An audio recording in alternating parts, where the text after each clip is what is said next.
to start off talking about why our physical father is important. So we're going to walk through with my grandfather, just his upbringing, his kind of story and past on like his experience with his father and how it impacted him, and also why it's important to have a physical father. We're also going to talk about how God the Father, our Holy Father, has impacted his upbringing, and why is it important to have a relationship with God the Father and actually to cultivate it in the sense that he is guiding you as a father. So today we're just going to start off with why is a physical father important? And if you could, Grandpa, just talk about your upbringing with your dad and your mom, and just give us some insight on your history. Hello, everyone, and I would like to just sort of give you a quick viewpoint into my upbringing. I was born the sixth child of six siblings, and in that, both my father and mother were together up until the age of 3. Mhm. I had both parents in the home. But what I soon discovered was that the happy home that I thought it wasn't as happy. Through a process of events in the lives of my parents, my father ended up having to go away for a period of time for something that had taken place within the home. Mhm. With that, I remember vividly on the day that he left. I had no understanding about what was going on. All I knew is that there was a yearning for me to be with my father at that time. So, as my father was on his way, and I'll say on his way to prison, Mm. I was holding his leg, trying to go with him, but of course I could not go with him. So, in his efforts to try and ease and calm what was going on within me, he took and threw some coins out on the ground so that I would go and pick up the coins, and then he pulled off. Mm. Little did I know at that time I would not see my father for many years. Mm. That in itself created an incredible, indelible void for me. Mm. I was a daddy's boy. Mm. I remember sitting in his lap a many a times while he ate, and I would be eating with him. Mm. I remember those times of being comforted and those times of just being really attached to him. It's not as if I wasn't attached to my mother, but I was more attached to my father. Mm. So that was really my early childhood upbringing. I ended up going through my childhood, most of it without my father physically being there. Mm. So after the time that he was released from prison, he and my mother did not get back together through process of miscommunication, Mm. but they did not get back together. So I would spend every summer with my dad. Mm. And that would be something that I expected and looked forward to. But in that also, I was able to see some things concerning the character of my dad Mm. that helped form me within my life. Mm. Yeah. No, that's very insightful actually, and I think that a lot of people can probably relate to just having to, because there's nothing like every relationship with each parent is different. Like you have your relationship with your mom, but then you have a relationship with your dad, and both of them are needed, especially for I feel like as a male or a man or a boy, you need that masculine testosterone like around, so you can make sure that you're growing up and creating that same kind of energy. So when you have children, you know how to be the father that you need to be to your children. So, Yes. mm, And looking at that, it was a huge impact on my life not having my father there. And I didn't know how to term it mm, when I was a child. But as I got older, I began to understand that I was depressed as a child because of the absence of my father. mm, I looked at my friends and how many of them had fathers in their homes and how important the father was to the home. And I didn't have that. I mm, had my mother who did the best that she could with six stair step children. mm, and she loved us and she supported us and she did all that she could Mm, to make sure we were okay. mm, Um, but for my father's absence, it had meant an incompleteness in my life. I yearned really uh, coming to a proper understanding what it meant to be a male, mm, because more than half of my siblings are females. It mm, was just my brother and I, and he's 5 years older than I am. mm, But he and I was very close. In fact, he oftentimes became the person that I looked up to get that fathering information from. But he also lacked that fathering information, because when my dad left, he didn't just leave me, he left all of us. mm, So I know my brother, for most of his childhood, he was angry at my dad. So that was something as an effect that took place within our home. mm, And it's also very important to have a physical father, because that father can give not only the sons identity, mm, but the father is that example into the daughters what it means to have a male figure that respects them, that honors them, that will take care of them, that will do it in a manner that doesn't demean them, that doesn't belittle them, that doesn't take advantage of them. mm, The father is very essential in the home, even as the mother is. mm. And that's very powerful, like, because in a sense, because some, I wouldn't say nowadays, but since, babies are born from the mom, they automatically assume that the mom is always just the best parent. Like, even though, not even the best parent, but they just need the mom. Like, when the child's born, as long as they have mom, the baby's good or the kid's good.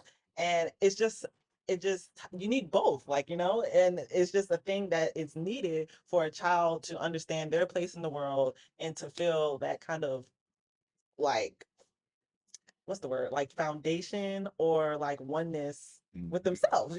Yes, yes. Mm-hmm. Yes. If I can just relate to you something from the scriptures that sort of give us a synopsis of why, a father is important for us. Mm-hmm. I don't know if you believe in the creation story or you're an evolutionist. None of that really matters. What does matter is that we understand the important role that fathers have. Mm-hmm. Now, I'm a creationist, and as such, I will cite from what scriptures tell us. In Genesis chapter 2, it gives us a record of what God's intention was concerning mankind. Mm-hmm.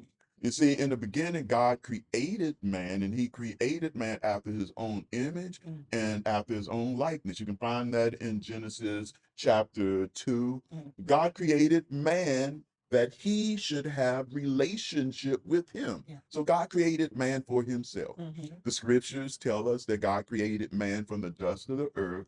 He blew into the nostrils of the formed man, and man became a living soul. Yeah. God thought it not sufficient enough that man be alone. Mm-hmm. God saw that as man went through the process of time, as he had equipped man to name all of what was in creation, and as man saw that everything interact with one another, and especially the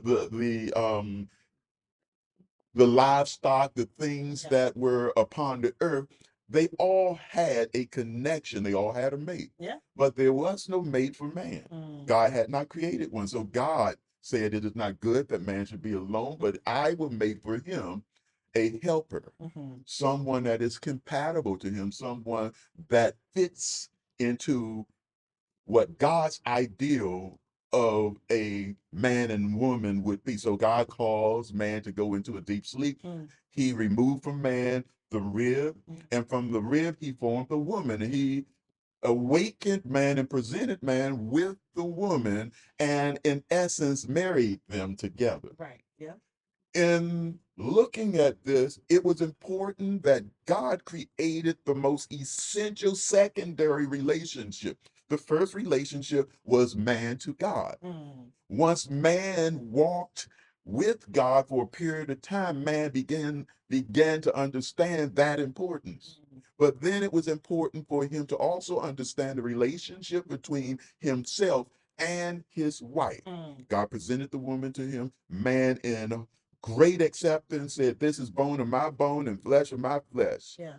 And God declared that the two should become one and that they were to be fruitful, Mm, they were to multiply, and they were to replenish the earth. So yeah. God gave them a job to do. Mm, And that's where we are today. yeah. God saw it was important that this relationship would be the example to the world Mm, of how God would be the relationship with his human beings. yeah. It's important. Yeah.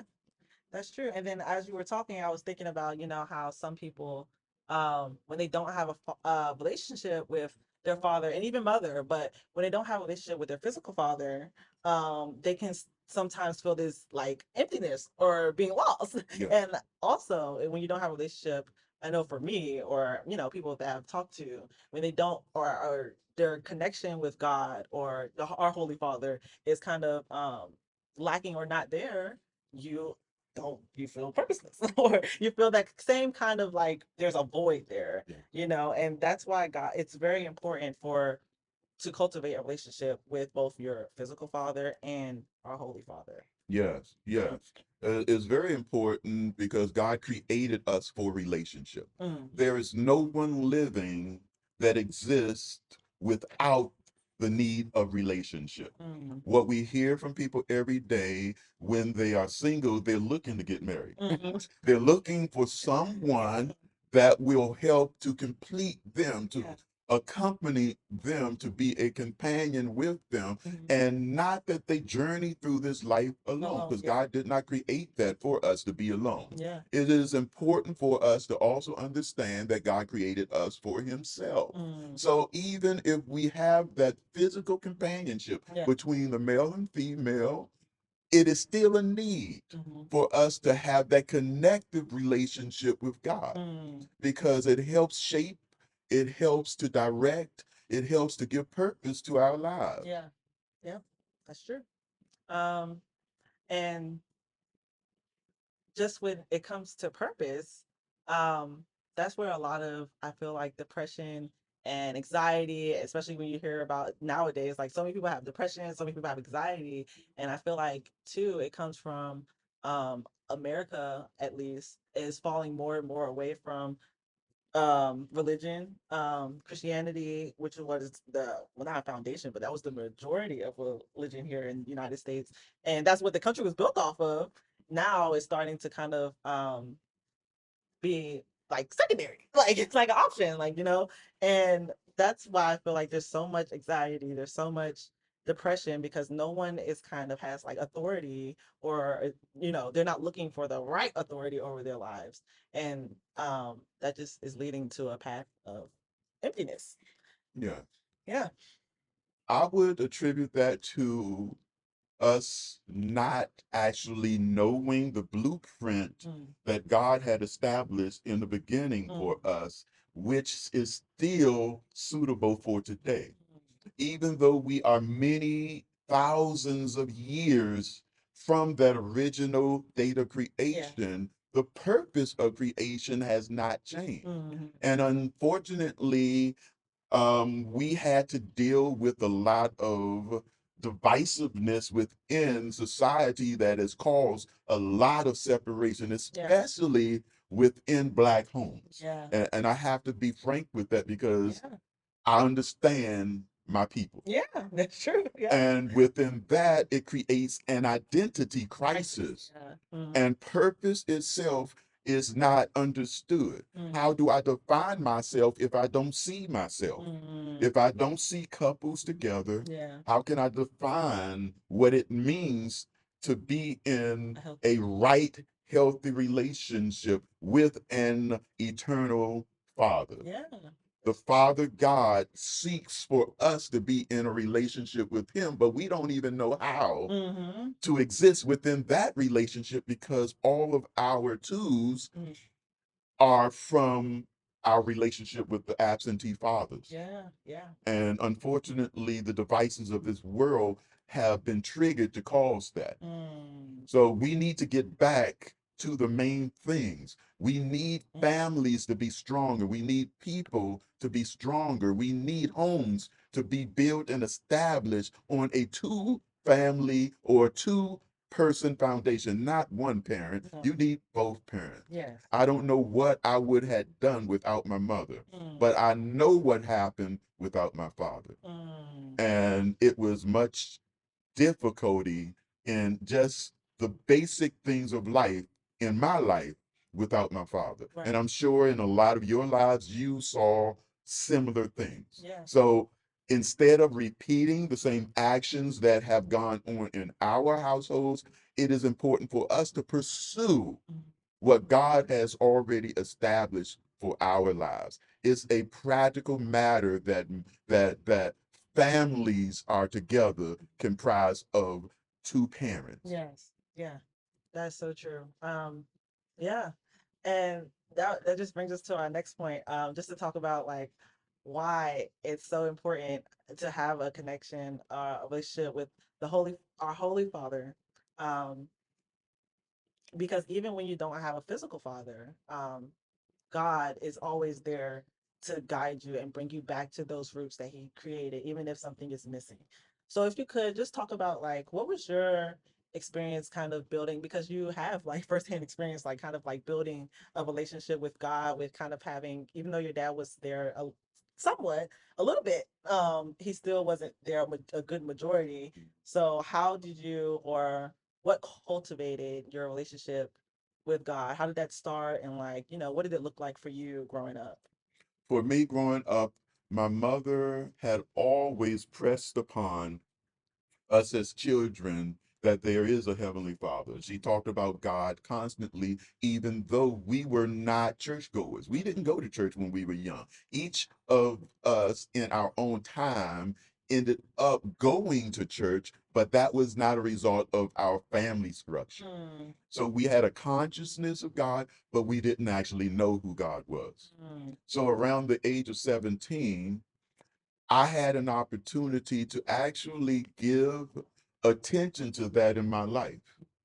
I was in high school. I was a very depressed teenager, mm, and I was trying to figure life out. mm, I had a neighbor whose family was regular churchgoers who invited me to go to their church. mm, And through that advent, I was able to see a very need in my life being met. mm, So all of the depression that I had grew up with mm, began to subside as I submitted myself mm, under God's relationship connection. You see, God found me where I was. God accepted me where I was, and God changed me from where I was. It was something as if a light had gone on in the darkness of my life, and it began to allow me to see a clearer pathway. mm, So that was very essential and very important for me.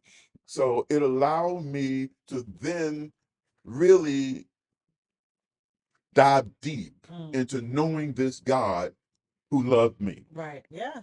I didn't love God because I didn't know God. I Mm, had a knowledge of God, but I didn't know God. mm, So it allowed me to really dig deep to get to know who is this God that loves me. mm, And as I dove more intently into the Bible, it revealed who God was to me.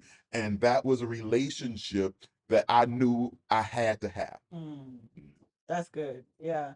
And then I like how you talked about kind of like this is what we touched upon before was basically you were trying to fill, not, you probably weren't trying to fill a void, but you felt that void. Yeah. And until started to bring God or submitting to some kind of authority, or not just some kind of authority, because God is the only authority you should be submitting to. And if you're a wife, to your husband, and he should be submitting to God. But yeah, that until you did that, you didn't start to feel like, that oneness with yourself and start to kind of create and see your purpose in life. What I was thinking about was, do you feel like, because of course God puts us on all our different paths for a reason, but do you feel like if you did have more of influence with building your relationship with God when you were younger, do you feel like that would have changed some things in like when you were a teenager or an adult? And what do you think maybe could be done different, like in, not with just or with your experience, but just with younger parents when they're trying to teach their children or cultivate a relationship, get them to cultivate a relationship with God? What do you think they can do, or what do they think they can, where do you think they can start, if they're not like strong believers and things like that? Yes, and the reality is that everyone's not at the same place, Mm. whether you know God at all or you are in an early position of learning. Mm. I'll put it at that. It's important for us to start at a level that we're able to build upon. So, for parents, start your children off with the stories, the Mm. biblical stories. Mm. Start them off with understanding the relationship that God had with the patriarchs. That is Abraham, that's Noah, Mm. that is Adam, that is Yeah. Joseph, all of these individuals, you can see a clear relational connection that God had with them, how he moved them along their way, and even how it caused them to have a relationship with them. You see, the thing about it is that God is not far from any of us. Mm. And God's desire is for us to be in a relationship with him. Yeah. But God will not prod us or cause us to be in this relationship. So Mm. it's important that we open up ourselves Yeah. to the ideal that I need this relationship with God. So start with the story. Yeah. Build on that through songs. Children connect with music very easily. Yeah. So if you have songs that introduce information to them as far as who God is and how God loves them and how God can show them how to love others, all of those things matter, and it helps them to grow up at least in a concept of God consciousness. Yeah. Yeah. That's good. Okay. That's good. That's good to know. And I hope everyone is getting some type of revelation or maybe just a good word from this conversation. If you could like, subscribe, and keep following us so that you can hear more and see more in the future. Um, if you would like to comment or maybe show or send any questions that you would like to hear from my grandfather, we're going to keep creating videos. Be patient with us because we're still trying to get a lot of things together as far as like aesthetics, microphones, stuff like that. You got to start somewhere. But I feel like conversations are always good just to be had because you never know who's out there that could relate or need like a certain word. So, yeah, I think that's going to wrap us up for today. Okay. Um, and I hope everyone keeps coming back to join us in these conversations. We do have um, an ending, and it's going to be called Fatherly Wit. And that's when my grandfather is basically going to talk to you guys about just revelations that he had actively during our conversation. That way, you feel that kind of, it's not every. I'm going to tell you this: everything will not be thoroughly planned out with us, but we just want to make this as natural as possible so that you can feel the um, we're normal people. Yeah, we're very sincere and that we're normal people, and we're just here to give and start a conversation of the broken homes that are out there that are missing a father or need fatherly advice and things like that. So, thank you for watching, and please continue to watch for Fatherly Wit.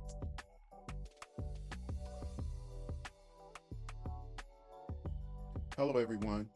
I want to just take this opportunity to give you some friendly, fatherly wit. You know, back in the day, there was such a term as mother wit. Well, we want to also take the opportunity to have some father wit. So I want to share with you just for a brief moment about something that is important for each of us to have an understanding of. In the book of John, chapter 8 and verse 32, is a very simple passage. It's not a lot to the words of it, but it is a very powerful, impactful passage that I think can help each of us. And it simply states, and you shall know the truth, and the truth shall make you free. I think in knowing the importance of fathers, we have to know it from the standpoint of truth. If there's anything lacking in our society today, it is a lack of truth. You can say that we suffer from truth decay. It is something that causes us not to be able to walk in a way or in a manner that allows us to stand tall, to be positively directed, and to have confidence in whatever it is we pursue. So it is important that we know the truth. It is important that we know the truth about those who are a part of our lives. It is important that we know the truth about those who are in our lives to impact our lives. Not everyone who's in your life will have an impact in your life. We should be seeking out positive personalities that will allow us to move forward and allow us to be able to succeed in life. Fathers should have a very instrumental point within our lives. And although some of us do not have fathers, but there are father types that we can also embrace. I remember as a child having the opportunity to embrace my best friend's father also, and he fathered all of the kids in the neighborhood. He would take us in the station wagon to, and I know it sounds old, the drive-in theater where we would watch movies, appropriate movies, and we would have popcorn and we would have soda and candy, and we would just have a ball. Well, that was a positive example. The truth of that was it gave me a good outlook on what a father could be that is present. And each of us need to have that experience in our lives. So it's important for us to know the truth and to know if there is a negative impacting person that's in your life, try not to use it in the negative, but try to allow it to give you an opposing view about how you should be, which is one of the things that I understood. I understood that the negative things of my father, I did not want to repeat. So I'm encouraging you to know the truth, that the truth will make you free.